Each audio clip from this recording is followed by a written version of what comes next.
Okay, so we're back with the Mustang. Sorry about all the delays. I don't know if you've been keeping up with the news, but we just had Hurricane Irma come through here.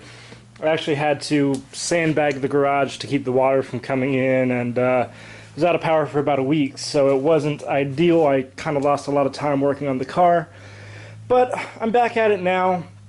Definitely made some progress and have a lot of updates since last time I made a video. As you saw in the last video, I got a daily driver, so this is now going full track car mode. I already got the aero catch hood pins in. They work pretty well. Not the cleanest install, but not bad either, and it certainly works.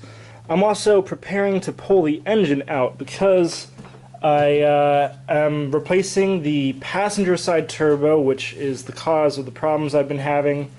If you've been following my Instagram page at EcoBeast_V6, you might have seen that when I popped off the intake pipe for the passenger side turbo, I had about a cup of oil come out, so that means that turbo is pretty screwed. There's a shit ton of shaft plate too, so it really needs to be replaced.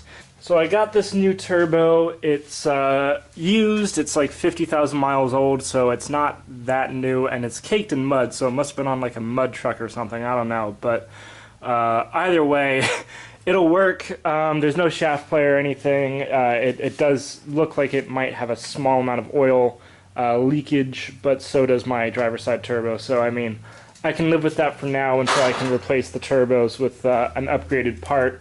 That new turbo was just a little over 200 bucks, so not exactly expensive.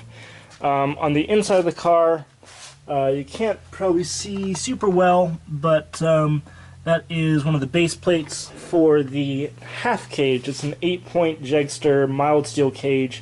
It'll probably weigh about 70-80 pounds when it's in the car, but as you can see, there's not much left in the car, and it's probably going to stay that way. It's not going to have a full interior anymore, probably not going to have carpet or anything like that, just be basically full-on track car. I might not even have door panels by the time I'm done with it. We'll see if the cage or the side supports for the cage fit with the door panels. I have a feeling they might not, so these might have to go as well. But we're welding that in right now. Hopefully that goes well. I'm having some decent luck with the first base plate. It's a little tricky with the thickness of the floor compared to the plate. It took me a little while to figure it out, but I'm definitely getting the hang of it, and hopefully the rest of it goes a little easier too. Back to the engine for a bit, I guess.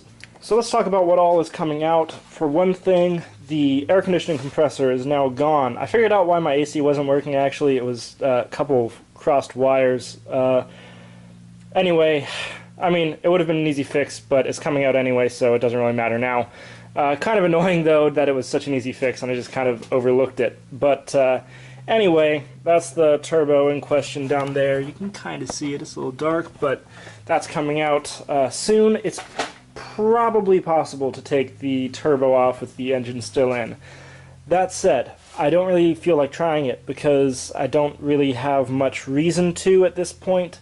There's a lot of stuff I want to do with the engine out of the car. I want to cut down on a lot of the wiring. I want to take out all of the AC lines, not just the ones that are easily accessible. And a lot of this stuff is easier done with the engine outside the car. So it's not that hard to take the engine out, and it makes the most sense to just go ahead and take it out because there's a lot of other stuff I can get done as well at the same time. For the interior of the car, I also got one fixed back racing seat. It's a Corbo FX1 Pro, which I think you saw in the last video. I also got a 6-point G-force harness. It's SFI approved. I know it's cheap, but it will work.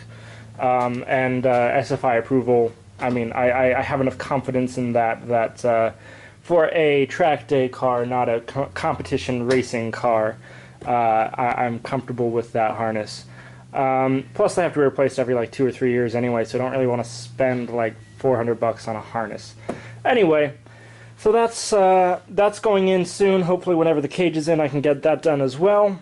There's a lot of little stuff that's going to have to go on in the interior to make it all, you know, look okay and function correctly, but we'll get to that later. Also, we're paring down a lot of the wiring. I'm going to also try to take out the AC, or the rest of the AC that's under the dash, the interior parts of the AC, and maybe even the heater core. I don't know. I might even take out the heater core because I live in Florida. You know, I rarely ever need a heater. Maybe 1 or 2 months a year do I need a heat or want a heater, and really I could just wear long sleeves and be okay because it doesn't really get below freezing here except maybe in the middle of the night. So anyway, stay tuned. I'll be continuing to post updates of the build as I go. I'm a little busy with school right now, so I don't have time to post frequently. I don't have time to work on the car frequently, really. It's just kind of an hour here, an hour there. But stay tuned. I will be posting updates as I go, and thank you for watching.